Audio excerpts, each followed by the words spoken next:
आप देख रहे हैं डार्क फाइल्स। तो चलिए बढ़ते हैं आज की इस कहानी की ओर। मेरा एक छोटा सा सपना था कि शहर जाकर एक अच्छी सी जॉब ढूंढकर वहीं सेटल हो जाऊंगा। मगर यहाँ शहर आकर पता चला कि सपने नींद में ही अच्छे लगते हैं। शहर में ना तो नौकरी मिल रही थी और ना ही रहने का कोई ठिकाना। हालांकि एक दो दिन के लिए मैं अपने दोस्तों के घर में भी रुका था, मगर रोज रोज उनके घर में रहना मुझे अच्छा नहीं लग रहा था। बाहर खाना खा खा कर घर से लाए हुए मेरे सारे पैसे भी खत्म होने वाले थे। समझ नहीं आ रहा था क्या करूं, मगर तभी भगवान ने अपना करिश्मा दिखाया और मुझे एक फैक्ट्री में सिक्योरिटी गार्ड की नौकरी मिल गई। हालांकि मैं इस काम के लिए शहर नहीं आया था, मगर पेट पालने के लिए मुझे कोई ना कोई काम तो चाहिए ही था। इसलिए मैं ये काम करने के लिए राजी हो गया। काम ज़्यादा मुश्किल नहीं था, बस मुझे रात भर जागना था। ड्यूटी पर वो मेरी पहली रात थी। मुझे उस जगह पर रखा गया था जहां फैक्ट्री के पुराने मशीनों का मलबा पड़ा हुआ था, यानी फैक्ट्री के पीछे की तरफ। फैक्ट्री बहुत बड़ी थी। हालांकि इतनी बड़ी जगह में मैं अकेला वॉचमैन नहीं था, एक उम्रदराज आदमी भी था, मगर वो फैक्ट्री के गेट पर बैठा हुआ था। जैसे जैसे वक्त बीतता गया, फैक्ट्री में वर्कर्स अपने अपने घर के लिए निकलने लगे। कुछ ही घंटों में आलम ये था कि फैक्ट्री पूरी तरह से खाली हो गई। अब ना तो फैक्ट्री में कोई वर्कर था और ना ही कोई मशीन चल रही थी, जिस वजह से आसपास का माहौल पूरी तरह से खामोशी में डूब चुका था। ऊपर से वो फैक्ट्री जिस जगह पर थी वहां आसपास कोई घर भी नहीं था। खैर, एक हाथ में फ़ोन और दूसरे हाथ में टॉर्च लेकर मैं चुपचाप अपनी कुर्सी पर बैठा रहा। रात हर पल और ज़्यादा गहरी होती जा रही थी। कहीं ना कहीं उस वीराने में खुद को अकेला पाकर मुझे डर भी लग रहा था, क्योंकि ये सिक्योरिटी गार्ड की नौकरी मैं अपनी ज़िंदगी में पहली बार कर रहा था। मैंने सोचा वैसे भी कल सुबह तक मुझे बैठा ही रहना है, तो क्यों ना थोड़ी नींद पूरी कर ली जाए। यही सोचकर मैं अपनी कुर्सी पर बैठे बैठे ही सोने की कोशिश करने लगा। अभी मैंने आंख बंद किया ही था कि तभी मेरे कानों में एक तेज आवाज़ आई, जैसे कोई लोहे की चीज़ धड़ाम से ज़मीन पर गिरी हो। मैं हड़बड़ाते हुए उठकर खड़ा हो गया और टॉर्च घुमा घुमा कर इधर उधर देखने लगा, मगर वहाँ सब कुछ सामान्य था। मुझे ऐसी कोई गतिविधि नज़र नहीं आ रही थी। मैंने सोचा शायद मलबे में से ही कुछ गिरा होगा और मैं वापस से अपनी कुर्सी पर बैठ गया। अब मेरी नींद उड़ चुकी थी। पता नहीं क्यों, मगर मुझे अंदर से घबराहट महसूस हो रही थी। अभी मैं कुर्सी पर बैठकर अपनी तेज सांसों को सामान्य कर ही रहा था कि तभी फिर से एक बार तेज आवाज़ के चलते मैं चौंक गया, मगर इस बार आवाज़ किसी चीज़ के गिरने की नहीं, बल्कि किसी इंसान के चीखने की थी। मैंने तुरंत अपना टॉर्च जलाया और कुर्सी से उठकर चारों तरफ देखने लगा, मगर मुझे मेरे अलावा वहाँ आसपास ना कोई इंसान दिख रहा था और ना ही इंसान की कोई जात। समझ नहीं आ रहा था कि आखिर ये सब हो क्या रहा है।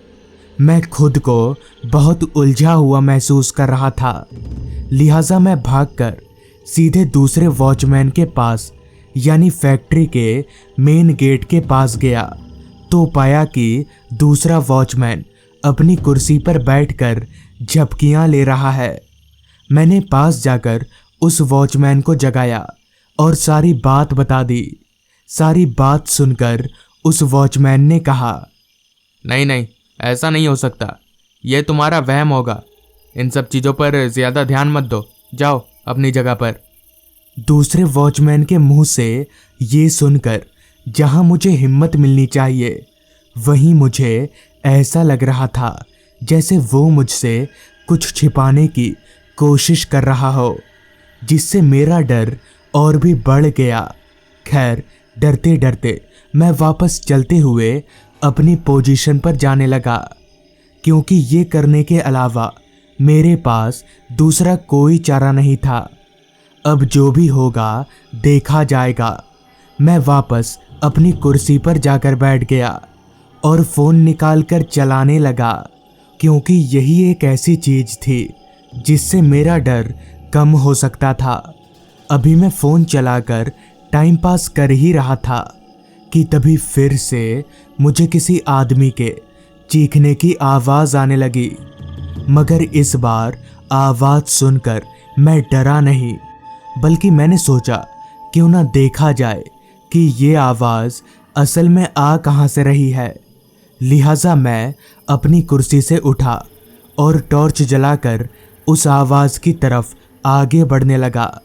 लेकिन वो आवाज़ मेरे कानों में ऐसे गूंज रही थी कि पता नहीं चल रहा था आवाज़ कहाँ से आ रही है।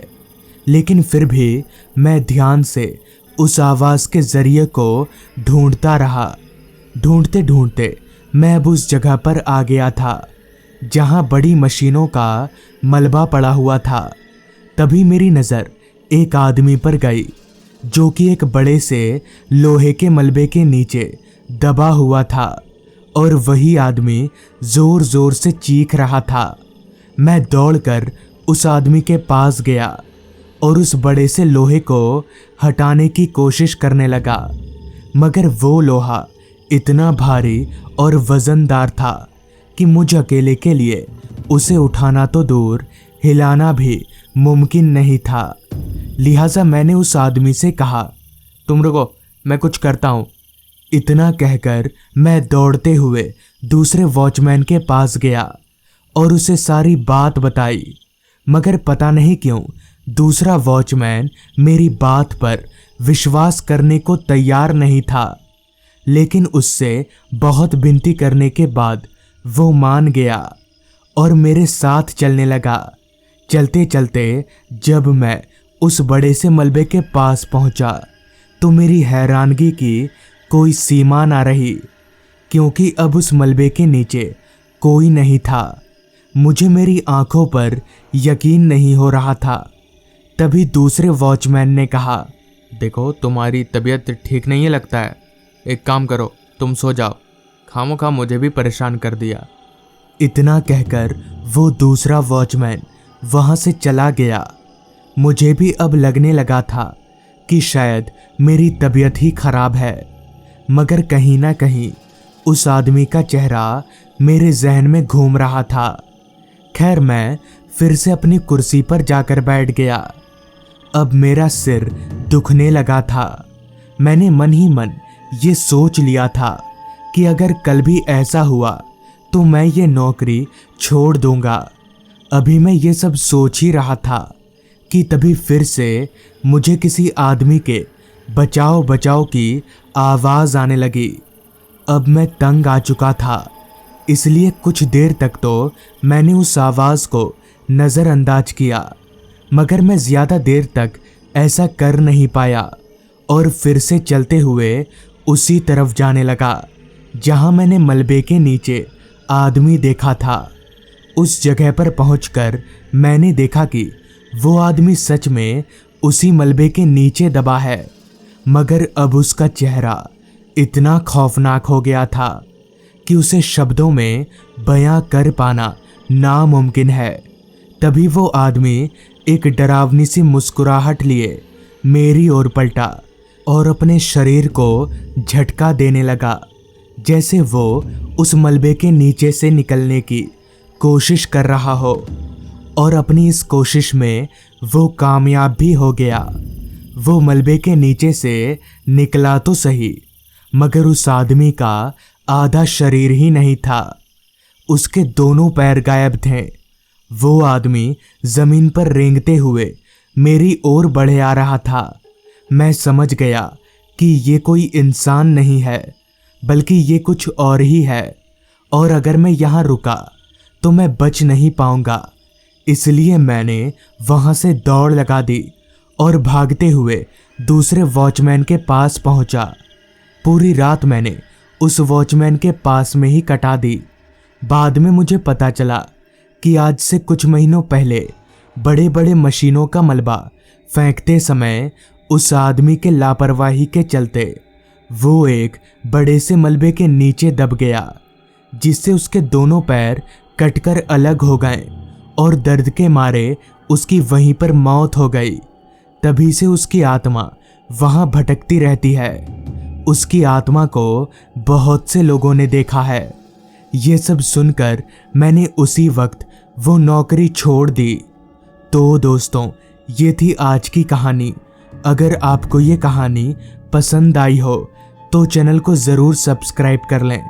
तो मैं आपका दोस्त आर्यन जल्द ही मिलूंगा आपसे ऐसी ही एक कहानी के साथ।